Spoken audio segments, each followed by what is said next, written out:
Good afternoon everyone. Guys, thank you for joining me, and I do apologise, I've only had enough time to do one video today.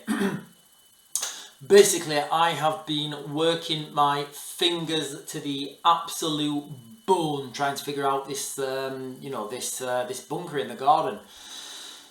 Basically went to the next door neighbours, knocked on their door, spoke to them, they said that basically they gave us some direction on where the entrance to the bunker was. So I went down there, I wasn't really expecting much. I had a little dig about with my shovel, and I actually started to pull up bricks. And some of the bricks that I found, I've got one here guys, right.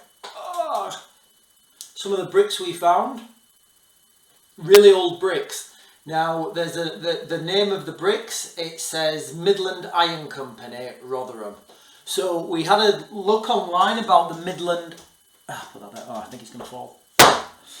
So we had a look online about the Midland Iron Company and that specific, what it says on the brick. And we found out that the company, basically they stopped operating in 1944.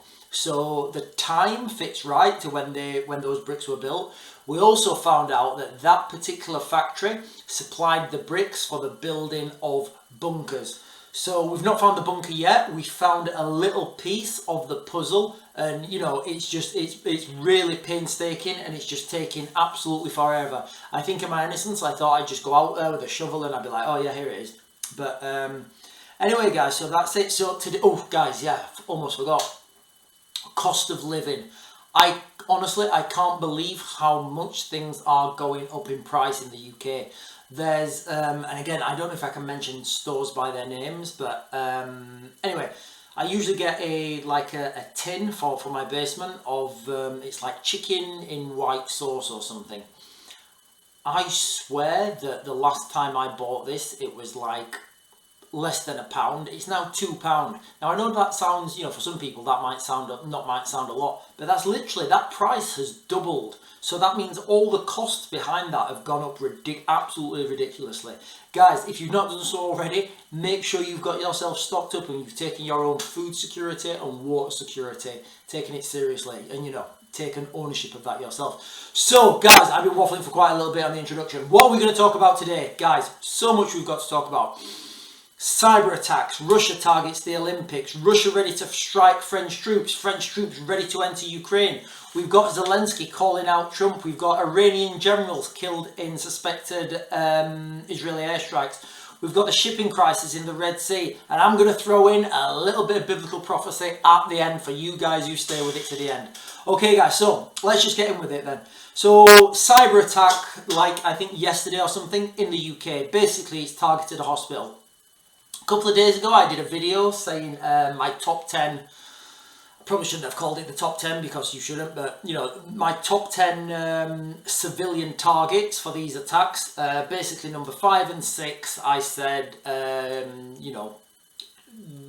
doctors, medical places. Number 6 I said emergency services, and number 1 I said cyber attacks. So we've hit 3 of those things already with this one attack.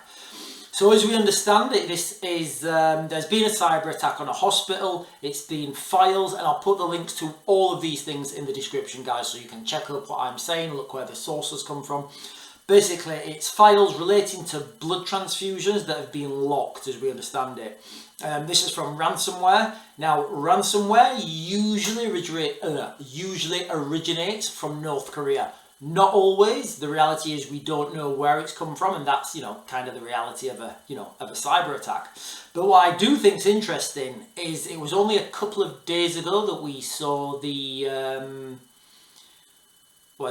France, Norway, and the UK searching for Russian submarines over off the coast of Ireland. Remember, huge internet cables run under the sea from from Europe connecting to America. I don't know if somebody's been attacked these cables. I don't know if it's related. I don't know if that's got anything to do with this, but it's just really interesting.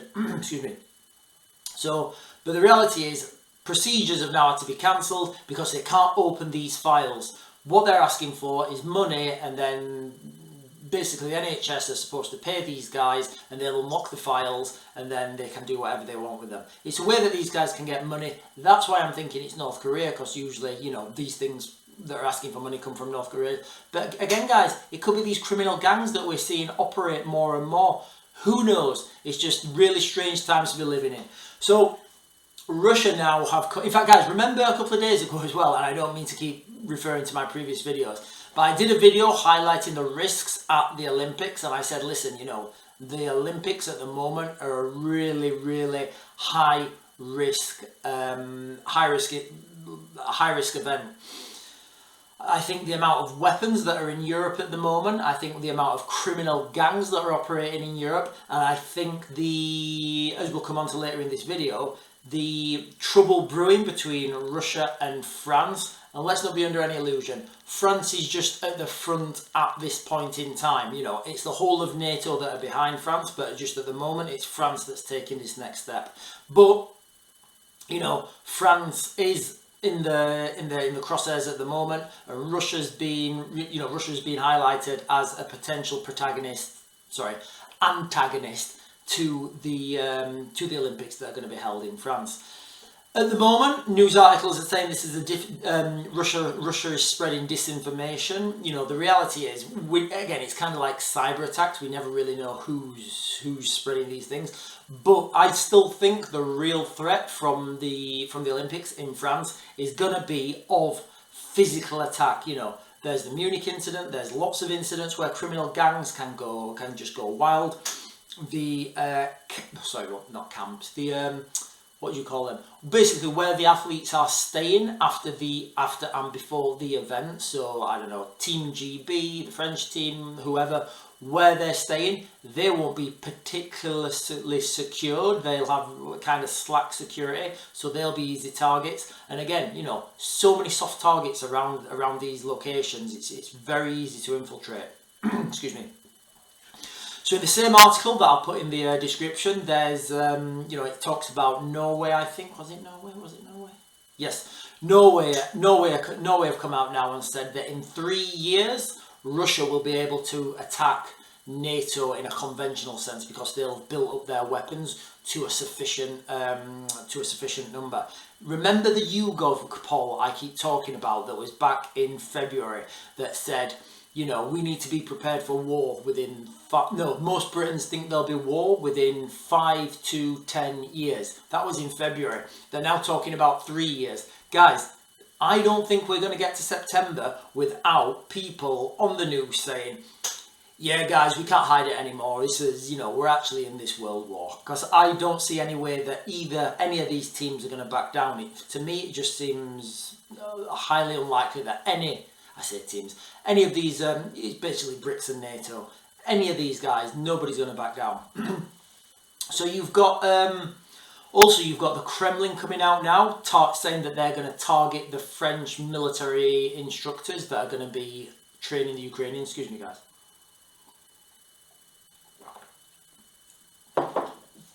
So yeah, Dmitry Peskov, he's come out now and he said, you know, there's no instructor training Ukrainian military will have immunity. Basically, they're saying now that any of these French guys that are found on the ground in Ukraine, they're going to be targeted. And it's really interesting. What comes to my mind when I'm saying this is, I'll try and find a link and put it in the bio. Somebody from the European Union, I think it may have been one of the Nordic states, said that if one of their instructors was to be killed in Ukraine, then that would not be an Article 5 response. Now, it seems very strange to me that, you know, the NATO alliance would remove that Article 5 protection from their soldiers. Even if they're not going to follow through with it, it's kind of strange that they would remove it without it even being tested. But anyway, that's what Dmitry Peskov said. He said that, you know, they're going to, you know, that the French troops are not going to be without immunity. Russian Foreign Ministry, they've come out and they've said that France is preparing to send troops. So we're getting all these signals now, guys, and I've been reporting on this for such a long time. I think, well, I'm pretty confident I was one of the first people, if not the first person, to start reporting on this about French troops moving into Ukraine. But you know, we've got the French Foreign Ministry coming out now saying that, sorry, the Russian Foreign Ministry saying that the French troops are ready to enter Ukraine. From my sources, from my personal sources, what I know that are on the ground, that are operating, and this is, you know, I've not found anything online that says this, so if it's true, you've heard it here first. I've heard that French troops will be announced this Thursday. So hang on, guys, what are we on today? I think we're on the 4th today. Yeah. So the 4th, Tuesday the 4th, Wednesday the 5th. So the 6th of June, potentially, that's when the French troops are going to be announced that they're going to go into Ukraine. And guys, if this happens, at what point are people going to start taking things seriously? When are people going to say, oh, right, guys, is this the start to World War III? Or are we going to wait till some French troops get a glide bomb on their head? Or are we going to wait till something else? At what point, what's that, where do we just say, hey guys, you know what, this is actually it? Or like I said in my video yesterday, I spoke about this peace summit. I said this peace summit's got all the ingredients for the start, ironically, of the Third World War. If something happens to Zelensky at this peace summit, guys, that will be the Franz Ferdinand moment that's just going to set everything off. I don't know, maybe it'll be the French troops, we don't know, but what I can tell you, it's an imminent, it's coming, and people are just not taking it seriously. And you can guarantee that once these things do start happening, and things start to get bad in wherever you live, in the UK, in the US, in Canada, wherever, we're going to have the Karen effect. And I personally love the Karen effect. You're going to have people at supermarkets all of a sudden, the checkout girl, she's going to be, all of a sudden, she is going to be an expert on long life food. She's going to be an expert on water consumption, and you will see this Karen effect where people overnight just become experts. And I think it's fascinating, I really do. But anyway, also we've had, Zelensky calling out Trump. Now, I don't know what he's thinking doing this because,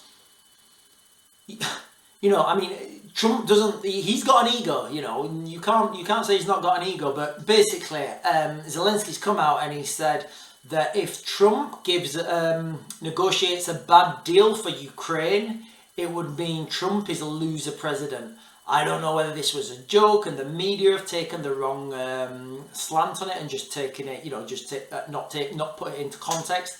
But I don't think that, I don't think a spat between Zelensky and Trump's going to end well.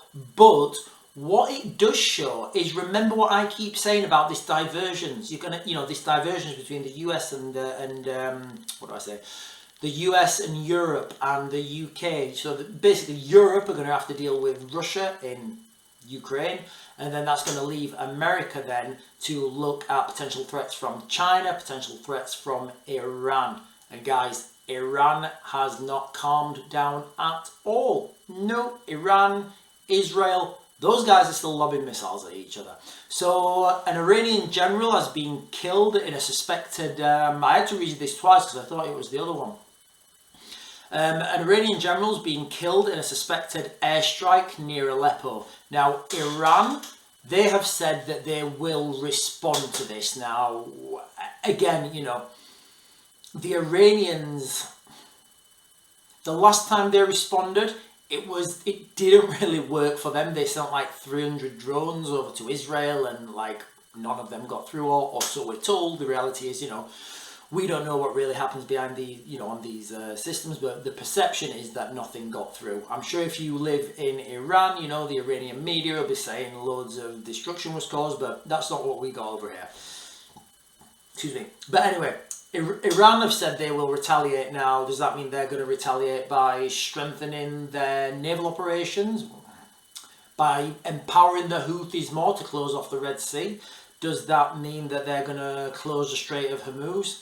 There's so many options that Iran can do because of Iran's strategic position. Let's not forget, guys, okay, just as a little side note, between 20 and 25% of the world's oil moves through the Strait of Hormuz. So Iran can close 20% of the world's oil straight away. What would that mean if you live in the UK? Well, in the UK, we already have the highest diesel prices on the planet. Yeah, that's a fact now, guys. I'll try and get a link for that in the description. So, if we have these global fuel shortages, then pretty much everyone with a diesel car, forget it. You're not getting fuel. So what does that mean? It means added stress on the petrol supply. So everything's, all these supplies are going to be shortened. I can remember in Ukraine, when the Russians first invaded, you could only get 10 litres of petrol. I think it may have been petrol and diesel. But you could only get 10 litres of fuel at a time at the fuel station. So we could see, huge fuel rationings in the UK if this happens. Because remember, guys, okay, we don't really have the infrastructure to. I mean, it's really strange how it works. We have our own North Sea oil, but then we sell that and then we import oil. It's crazy. But yeah, so basically the reason the government would take away the diesel would be everything runs on diesel, guys, okay? Transport lorries, tanks, off-road, basically the military runs on diesel. Shipping, transporting, all the stuff that's needed for critical infrastructure runs on diesel. So it makes perfect sense that the government would just say, right, we're taking all the diesel because continuity of government's more important than people driving their diesel cars.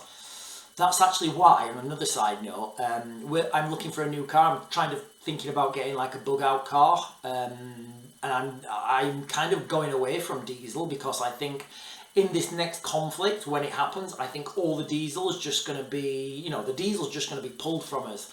So I'm thinking, I'm really limited now to 4x4s with petrol engines. But anyway, guys, that's a side note. I'll probably do a video about that when I've chose a vehicle to upgrade. Anyway, so that's what's happening there, guys. All right, we've still got as well the Red Sea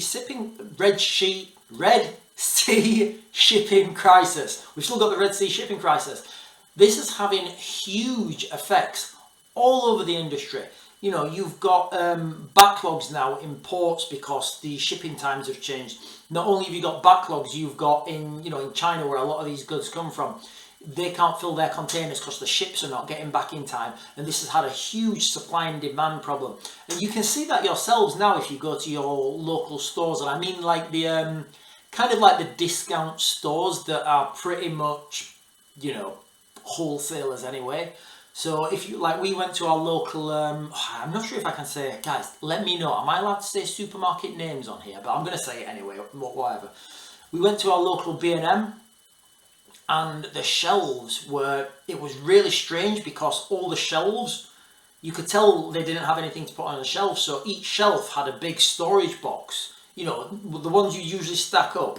But to make the shelves look full, they just filled the whole aisle with these one storage box. The storage boxes take a lot of space. I was thinking, I wonder if anybody else in this shop is actually understanding the significance of this. And I wonder if anybody else in this shop knows that this is happening because of the Houthis attacking ships in the Red Sea. And I wonder if anybody else understands why this is happening. Because I think if a lot more people understood why this was happening, they'd prepare themselves better, because we live in this time, I think a lot of it is from the peace dividend, basically, when we don't need to spend on our military as much, where we don't have this impending threat of doom. I think a lot of it comes from just complacency, people thinking that they're always going to be able to go to the store and buy X, Y, and Z. Guys, these days are really coming to an end, and I don't think we're going to be. I've been wrong before, but I think I've been right more than I'm wrong. I think when we get to September, we should have this conversation again, and we should say, guys, you know what? I said September will get here, and the world is going to look a lot different in September. But anyway, guys, so that's what's happening in the Red Sea. The shipping problem's still happening. It's having huge problems. It's having backlogs on the ports. It's having supply issues from China because the ships are not coming back with you know what I mean, guys. It's having a huge amount of problems. Now, what we've got to remember is Russia and Iran our allies. And guys, this is where I'm going to go into biblical prophecy, so just stick with it if you will. Again, I'm not the type of, I didn't think I was the type of person who would go down this road and talk about, biblical prophecies and stuff, but it's hard not to notice them when you see things that are, and you're like, oh, well, that's a bit odd. And then you look in, people, you see something and somebody said something in the Bible, and again, I don't know how this is true, but somebody will have said something in the Bible and it's like, oh, well, yeah, that's actually happened. So hear me out, guys, okay? So Book of Ezekiel says that the end times will come, and one of the final nails in the coffin of end times, it will be when Russia attacks Israel. Well, look what's happening on the global spectrum at the moment. Iran and Russia are allied. They're financial allies, they're military allies. Iran, I think they've licensed the Shahed drones to Russia. So, they've got good financial ties, they're allies. Russia's defended the Iranian attacks on Israel, and this is written in, it's written in the book of Ezekiel. So, at what point do we think that Russia's going to actually attack Israel? Because, guys, if Russia does attack Israel, we kind of can't, I don't think, anymore say that we're not in end times, because everything that's happened, in the Bible, in the scripture that says about the end times, it's pretty much happened.